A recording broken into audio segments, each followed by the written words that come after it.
Okay, at this time I'm going to go over the jury instructions with you. Jury instructions.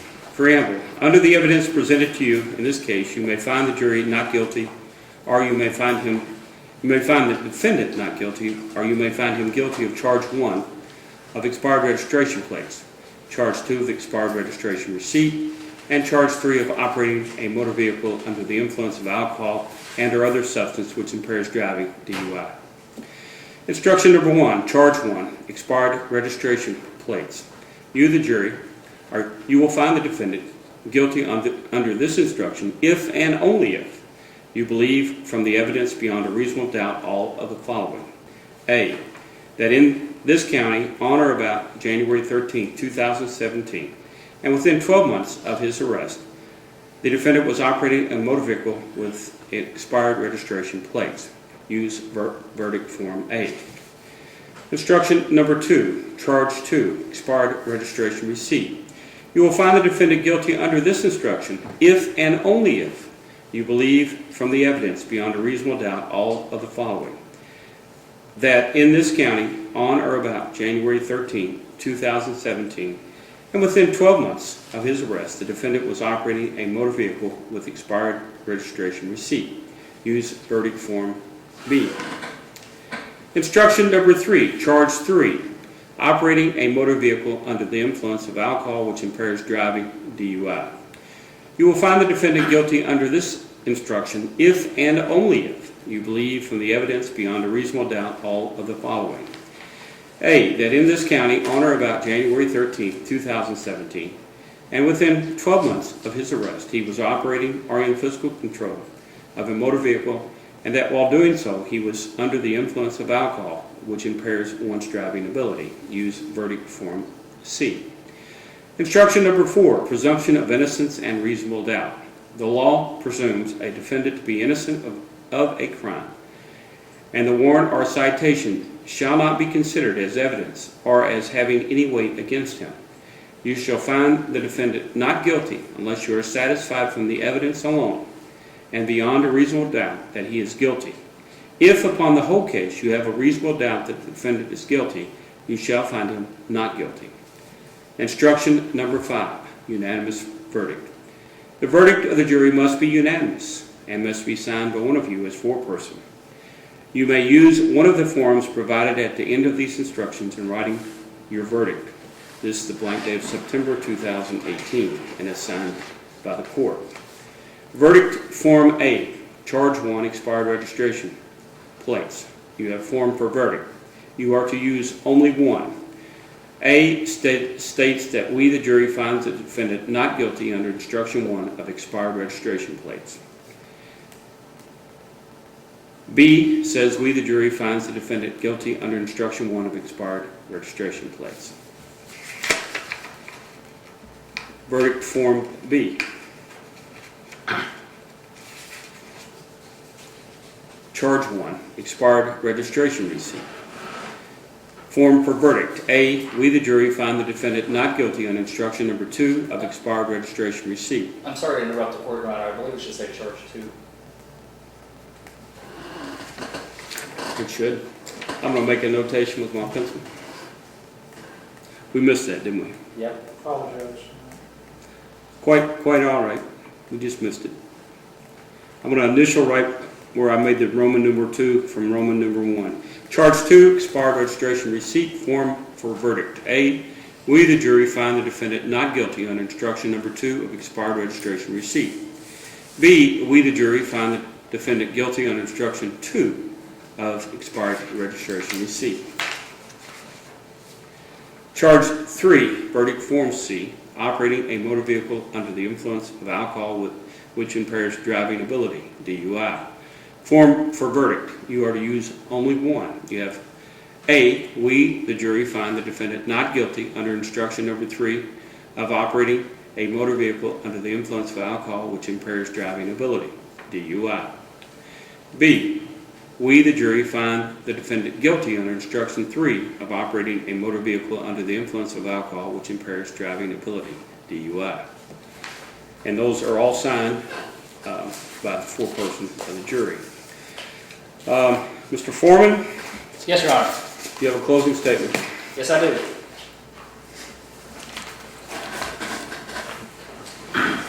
Thank you.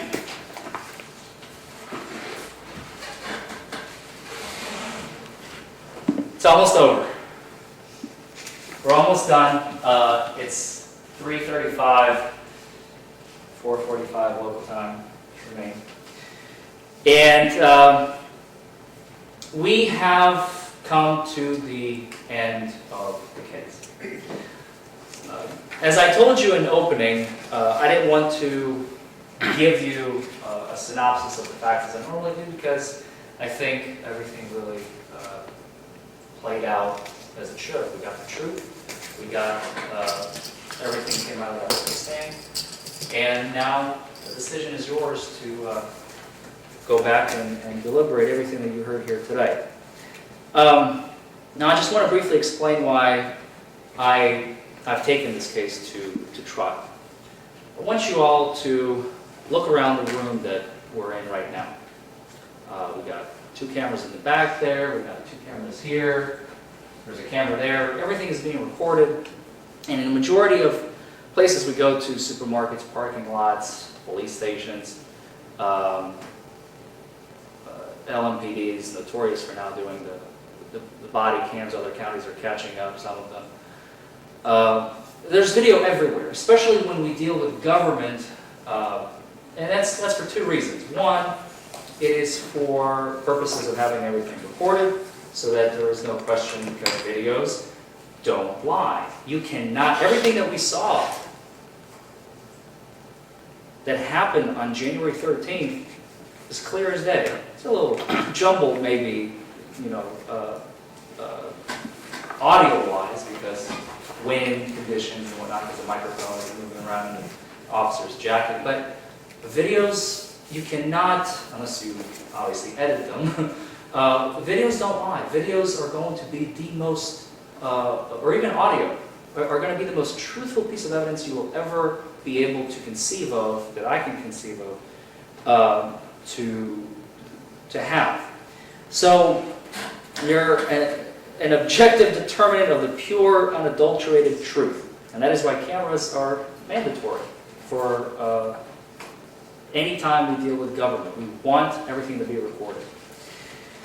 So, why are they mandatory? Especially for officers, and the question is very simply answered.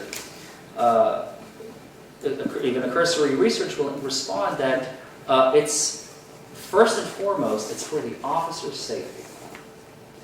Why? Officers patrol 24/7. Not the same one, hopefully, but they presume all times of day and night. So they obviously make a lot of stops in the nighttime. And in order to protect officers as to if they decided to take some sort of action when they were on patrol by themselves and they make a traffic stop, or they pursue a suspected felon or whatnot, they want to be protected. They are there for officer safety. That is why it's standard procedure to have cameras everywhere. So that, in addition to that, the secondary purpose is so that officers do not step out of line, so that they comply with the law, and so that if they do not, then we have a video to show what has happened on the date of the events have transpired with that particular officer and that particular person. So, Rodney King comes to mind, by the way. So, usually, when I have a situation, and pretty much what happened here, I receive, when I get a case, a DUI case or any type of case, the majority of which are going to be DUIs, as I said, I'm going to get a lot of paper evidence. I'm going to get narrative sometimes. I'm going to get a citation pretty much 100% of the time.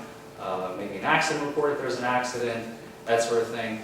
I get a lot of evidence. And I gather all of it and I review all of it. And a lot of times I will get audio and video.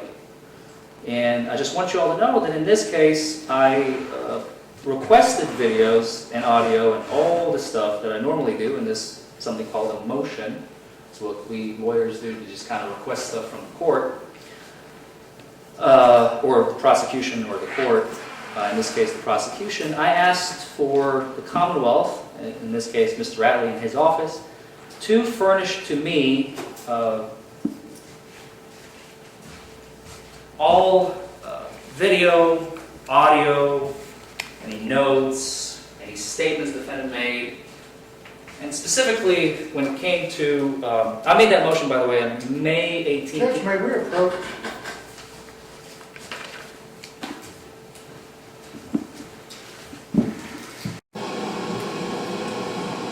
This is not a closing. I'm not sure what this is, but this is not a closing. If there's a motion that needs to be made, I'm not making a motion. I'm simply describing to them what happened in this case, Your Honor. I don't know.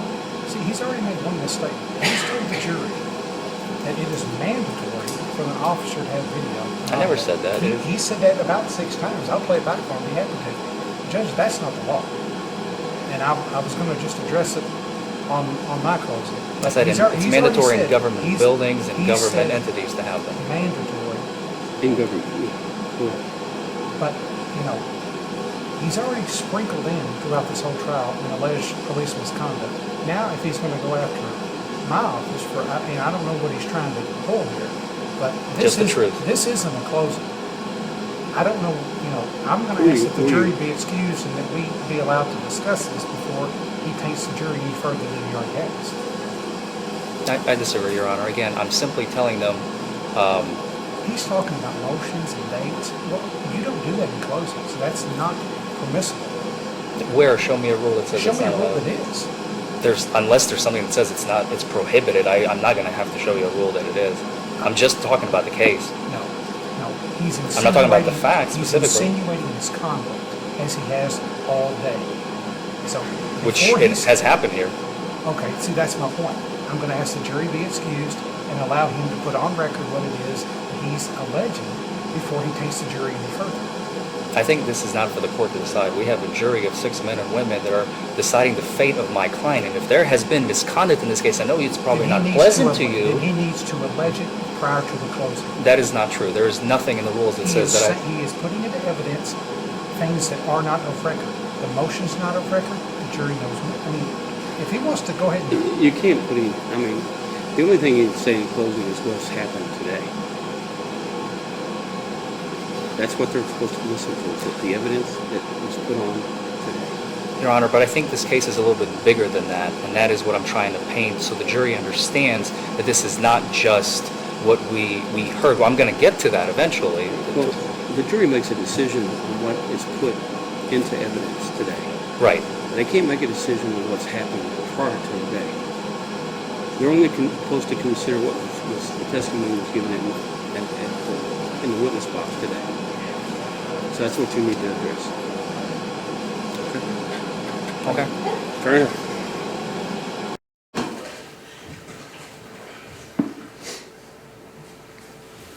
So, this case has been going on for quite some time, and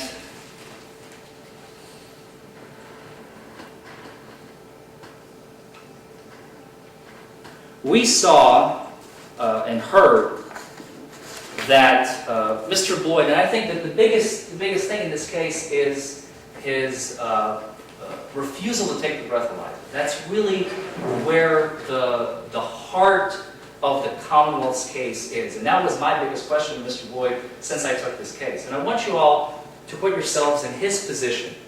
After you have been in a restaurant, you have consumed one beverage over the course of 1 hour, which we have all heard 1 hour is okay, and he didn't even have any more than that. Judge, As he may I testified. approach again? I'm sorry.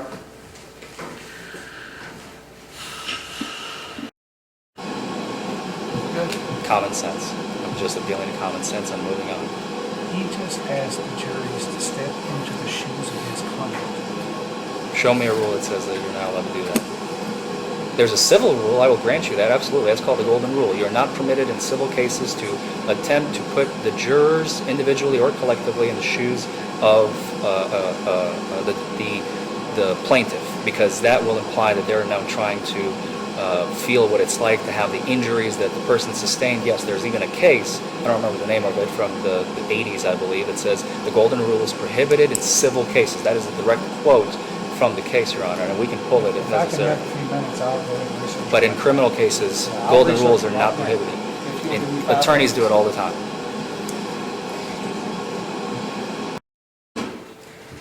We've come to an issue. I'm going to let you step out for 5 minutes. Attorneys need to do a couple of little research.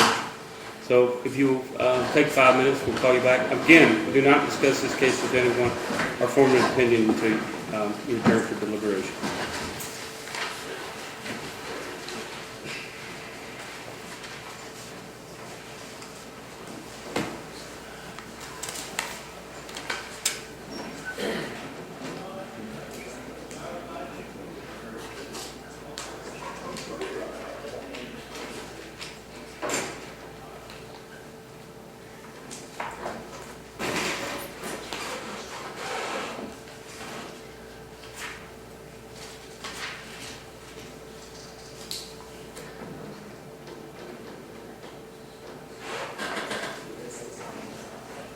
It is.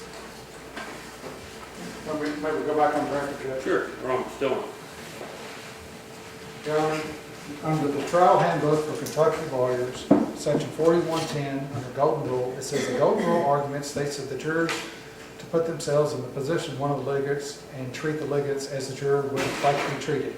As held in Likens versus Commonwealth, criminal case, a golden rule argument is improper in both civil and criminal trials.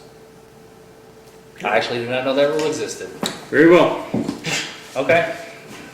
You know where we stand now. Yes, sir. Your motion is sustained. Thank you, Judge. Judge, I think at this point, we have to cure this, and I would ask that the judge instruct the jury that they cannot put themselves in the place of the defendant. They have to hear the evidence and decide it based on the facts and the law. I'm going to ask that you instruct the jury when they come back in, and then he can resume his closing, Right. is what I would ask.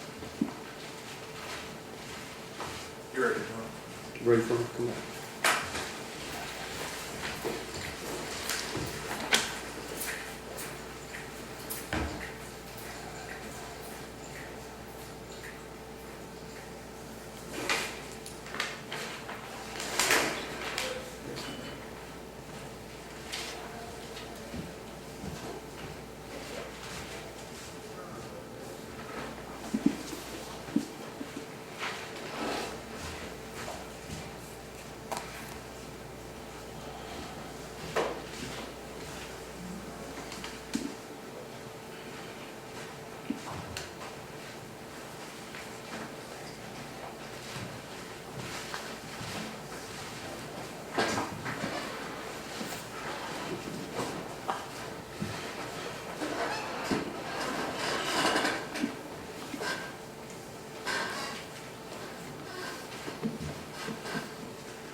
Everyone ready? This is back on the record, Commonwealth of Kentucky versus Donald R. Boyd Jr., 17T105. We had a brief recess. The court will instruct the jury that you're not supposed to put yourself in place of the defendant. You're only to consider evidence that you heard from the witness stand. Fair enough? Mr. Sir, you ready to proceed? Thank you, Your Honor. So as you heard, Mr. Bloyd was stopped for expired registration.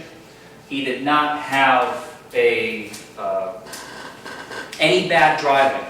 And we saw in the video, and as we already said, videos don't lie. That is the best piece of evidence that we have. That is the best piece of evidence we could possibly have in any case. He is walking completely fine despite his injury. You can see, I think, his limp a little bit in the video. He does walk with a limp, you may have noticed. Despite that fact, he's asked to perform a series of field sobriety tests that he informs the officer he's going to have difficulty doing because of the reconstructive knee surgeries, and he still is asked to perform them nonetheless. You've heard Officer Rafferty testify that the one non-physical test that could have possibly given some sort of determination of intoxication, he decides to only do, as he testified, about 1/3 of that test, and then the second portion, which is the vertical gaze nystagmus, he didn't see anything at all. So, pointing to my client's, Mr. Boyd's sobriety. Now, I think it's extremely crucial, and I'm not going to comment on this at all, but for you all to understand that credibility does not simply fly out the window when you walk in here. Common sense does not fly out the window. Yes, we have evidence. Yes, we have testimony. Yes, we have witnesses and video. But I'm asking you to use your common sense as well as everything that you've heard and seen come up this witness stand today. I think it's also important to note that, and as Mr. Boyd himself testified, which he didn't have to, but he elected to because he wanted to tell you what happened that night. The law says a person must cooperate with police, and Mr. Boyd cooperated time and time again. The prosecution is trying to say that he did not cooperate during the blowing of the little preliminary breath test. I leave it up to you. What do you all think? I will not comment on this any further. A person is not a machine. We're not robots. We're not automatic. I must comply. I must comply. I must comply. At some point, a person breaks. And they broke Mr. Boyd, as he testified. He got tired of the aggression that he was receiving from Officer Kane, and I don't believe he stated anything specifically about deputy at the time, Officer Rafferty, but he was simply extremely, it was unpleasant for him. It was an unpleasant experience, and at some point he said, look, I'm not doing anything else you want me to do. And that happened at the station. And it is a reasonable thing to do.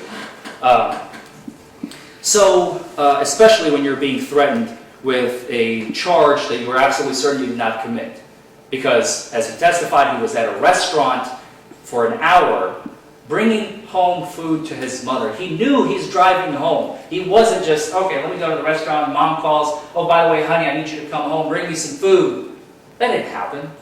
He was deliberate in his actions, he had a plan, and he followed through with that plan.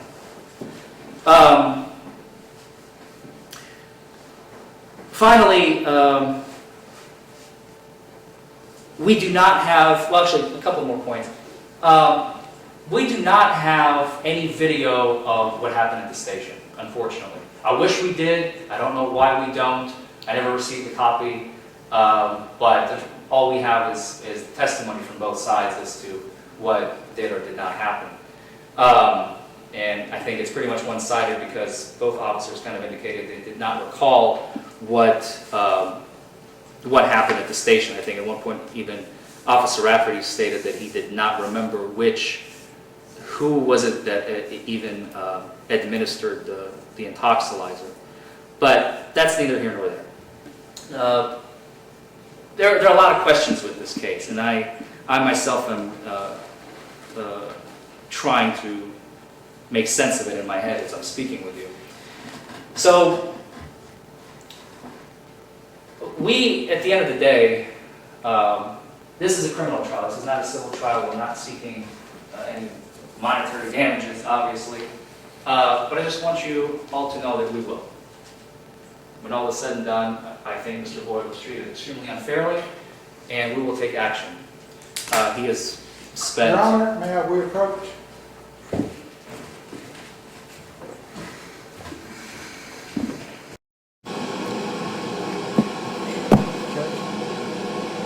Threatened civil litigation and closed. Okay. I'm asking for sanctions at this point. I've warned you. I'm sorry, but I think this is just beyond the pale. I have never in my 16 years experienced the behavior of defense counsel like I have today. It is just beyond.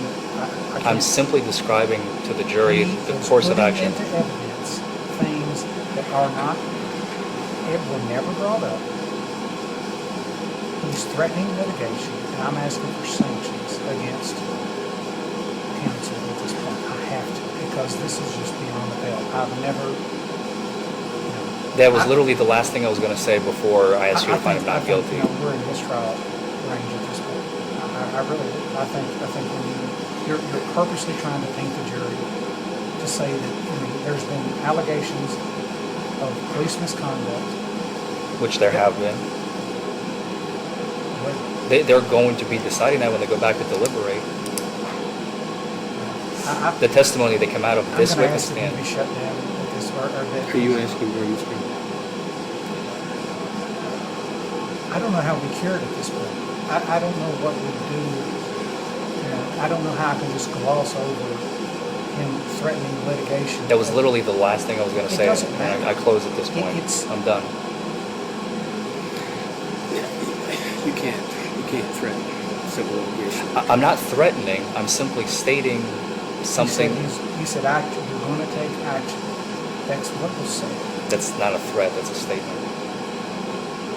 It's a threat of litigation against the officers, and there's been. What do you want to do? I'll take the sanctions under submission, but what do you want to do about the trial? I want you to, that needs to be stricken, and I'm going to ask that the jury be instructed to disregard that. And I also ask that the court instruct the jury that there was an improper statement by defense counsel, because that was an improper statement by defense counsel. And I'm just curious, is there a rule that you can point to? Because again, I think it's I'm not outrageous familiar. behavior is what it is. Well, I don't need a rule. you know, Talk about that's your that. personal opinion. here's the problem. If I go that far, Mr. Rattler, I'm tainting the jury on the other way. You know, I can instruct the jury to strike that part of his testimony. If you want a mistrial, I'll grant it. I'll go forward, but it's, And I'll take the issue of whether I'm sanctions under submission. like, Thank you, Judge. So, after everything that you have heard here today, all of the evidence, the videos, the audio, the testimony that came out of this witness stand, I am certain that when you go back to deliberate, you will have no other choice but to find a verdict of not guilty for Mr. Donald Lloyd Jr. Thank you. Mr. Rattler? Thank you, Your Honor. Ladies and gentlemen, I greatly appreciate your patience today in what has been a very unusual and trying matter. If it walks like a duck, it quacks like a duck, it looks like a duck, it's a duck.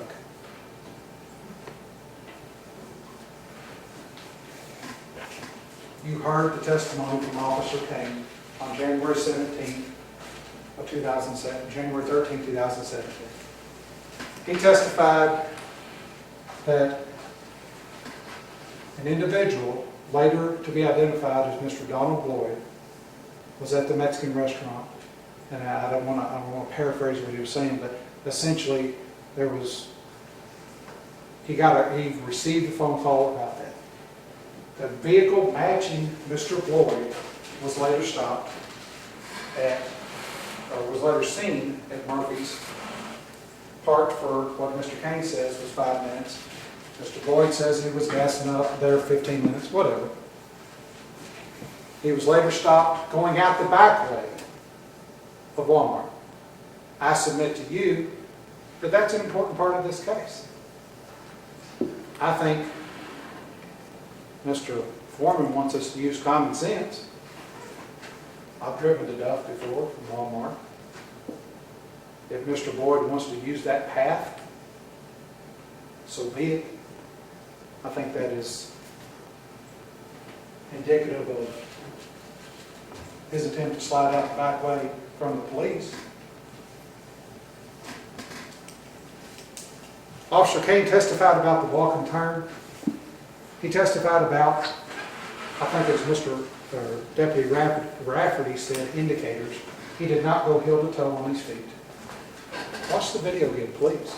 It'd be great if you wanted to watch any of this again. I know you've seen it several times. Look closely at his feet. He didn't do it. He turned the wrong way.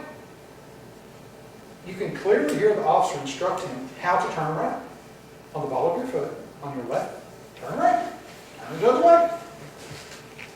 These are indicators that add up to impairment. Stops the vehicle. Smells alcohol on his person. A walk and turn, which he did not pass. You have the one leg stand, where he stands on the right leg, that's the good leg, but it's the bad leg because I've strained it because I've got a bad left leg. No. If it walks like a duck, it quacks like a duck, it looks like a duck, it's a duck. Maybe there was another reason why he could not balance on one foot. Perhaps that is additional evidence of impairment.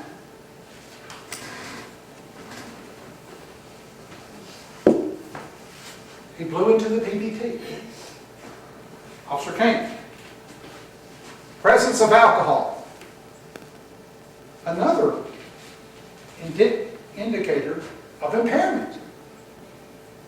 He admitted to drinking at El Patron. Another indicator of impairment. Deputy Rafferty, talking about the HGNs.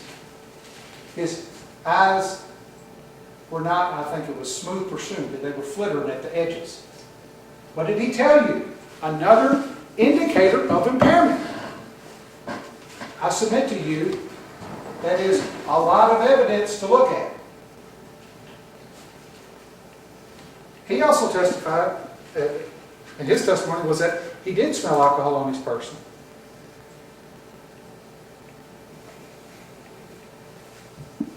Deputy Rafferty and the defendant both stated that Mr. Boyd refused the intoxilizer at the jail. Now, I think when you're given an opportunity to be given a test that is very precise, as Deputy Rafferty testified to, precise and can be conclusive, and you voluntarily choose not to, I think his answer was because he needed to blow his nose or something like that. I really don't know. I just know. He was given that choice. He chose to refuse. He wanted to barber his way out. Well, if I blow in this, can I get out? Can I not? That kind of stuff. What did he tell you this whole thing was? He sits here and says, this is a charade. This is a charade. Ladies and gentlemen, this is not a charade. This is very serious. This happened about a mile from here in the Wal-Mart parking lot in Litchfield and Grayson County. This is not a joke. This is not a charade. And, I mean, he admits to being in the Mexican restaurant for an hour and 15 minutes and has one beer. I submit to you, you have to judge his credibility on that. He's been, he complains, we didn't get a receipt. I asked him, give us some receipt. I don't have a receipt. Well, what about the other? What about Murphy's? I don't have the receipt. Well, my legs, I've had all these surgeries. Where's your medical records? I don't have those either. Okay, that's fine.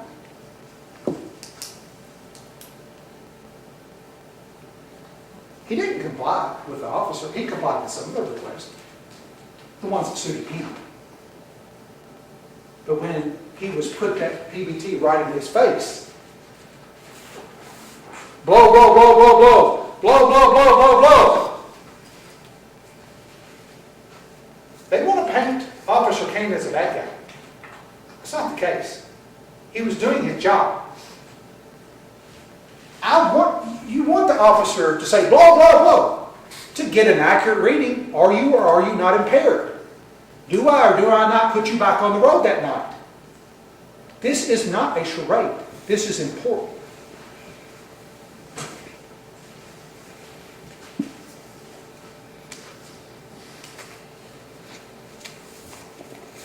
One of the first things the defense counsel said as a slight jab this morning, I'll paraphrase, you see the news about police, that's all I'm going to say.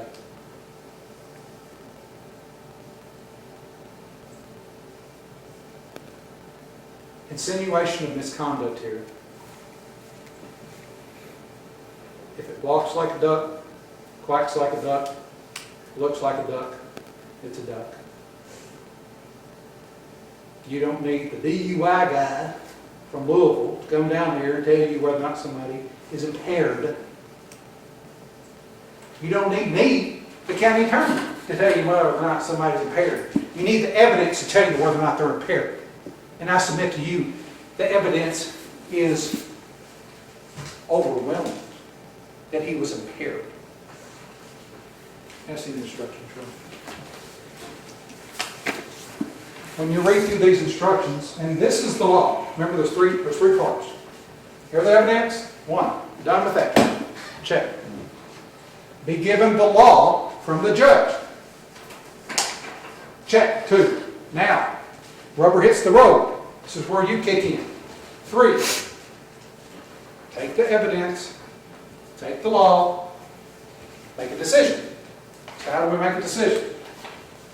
Read the law again, because I don't have photographic, I don't remember everything anybody says. But you read over this. You read the charges. Well, the first 2 charges, expired registration plate, expired receipt. Guilty, guilty.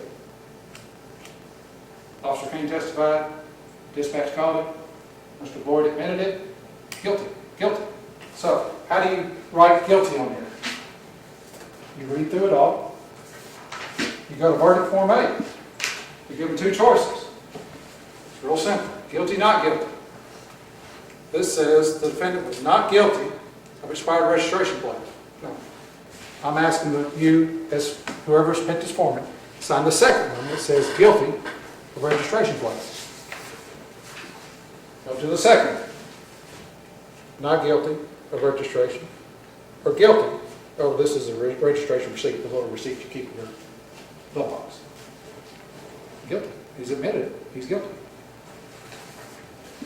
Third, we the defendant find him not guilty, or we the defendant found him guilty of driving under the influence. I submit to you, based on the evidence, based on the testimony, you've been here for hours. I submit to you the evidence is clear, the testimony is clear, that he was impaired, and that you, as Forman, signed the second box down here.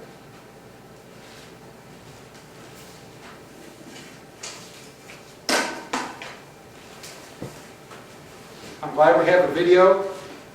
I'm glad we have an audio. Video and audio is not mandatory for police. I want to be clear that you understand that. I'm glad we got what we got.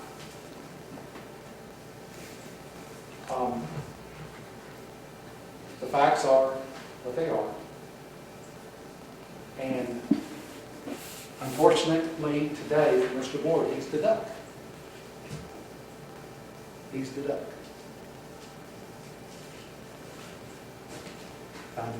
Found him guilty of the charge. All 3 charges.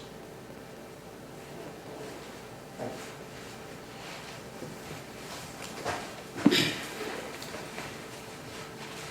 you. Officers.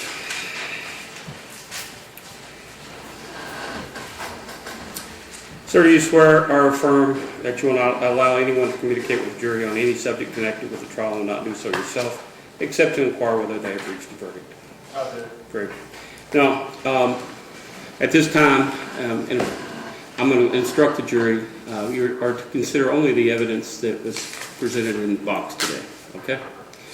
Anything else that was presented was not testified to is to be stricken from the record, okay?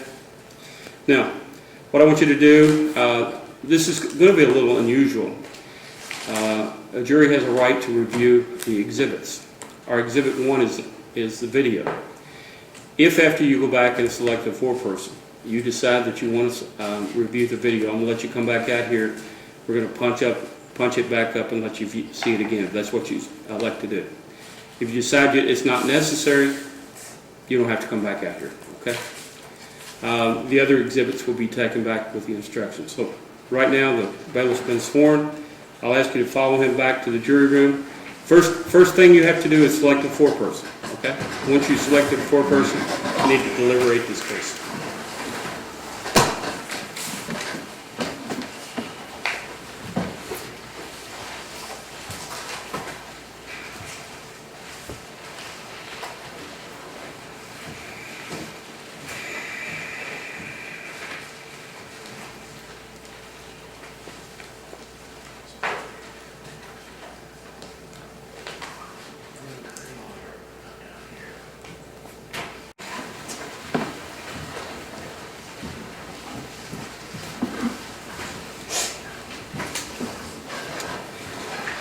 Y'all please be seated. If you'll bear with me just a minute, I left my glasses in my office.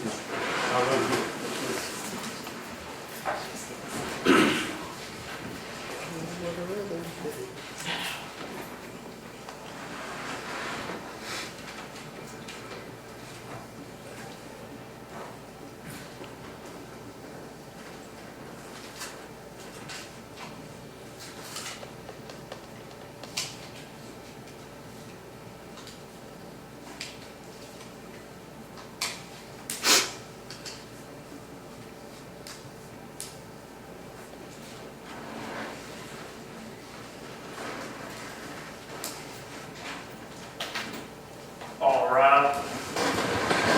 How do you be seated? Okay. Has the jury reached a verdict? Yes, we have. Please skip to the bailiff.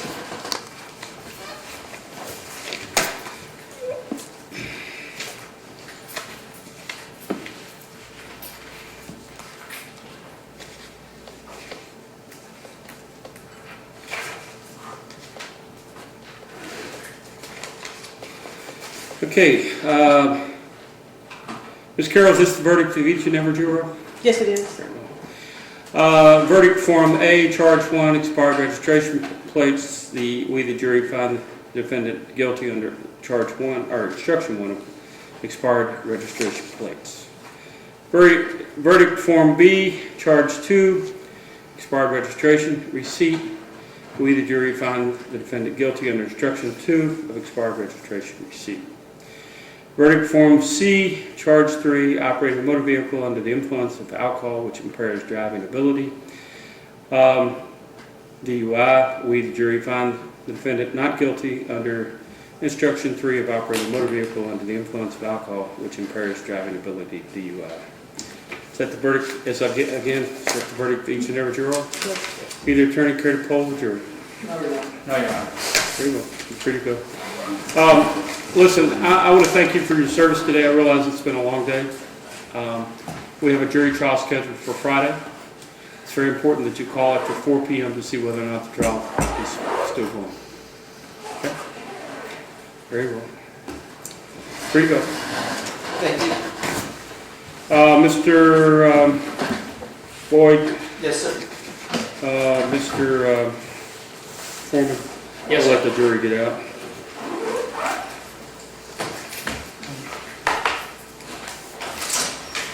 I guess we need the penalty stage. You want $50 on each, be fair enough? Sounds good, Your Honor. $50 on each. Pay it $50 plus $100 plus cost, what's $243? $243, can you have it paid in 30 days? Sir, how much was it, sir? $243 total.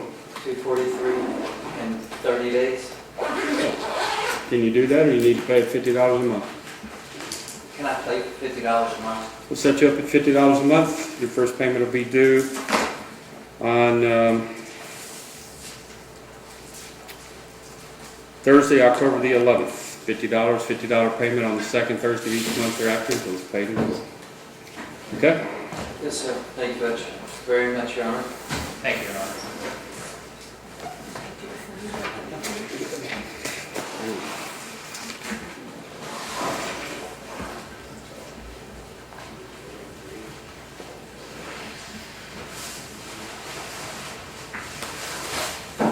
What is it? Need that? I was going to say something in a minute.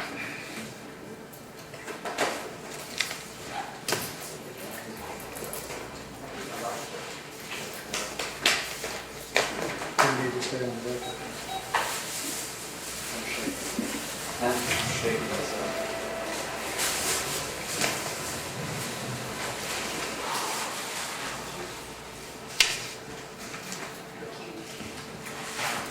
You need to check to see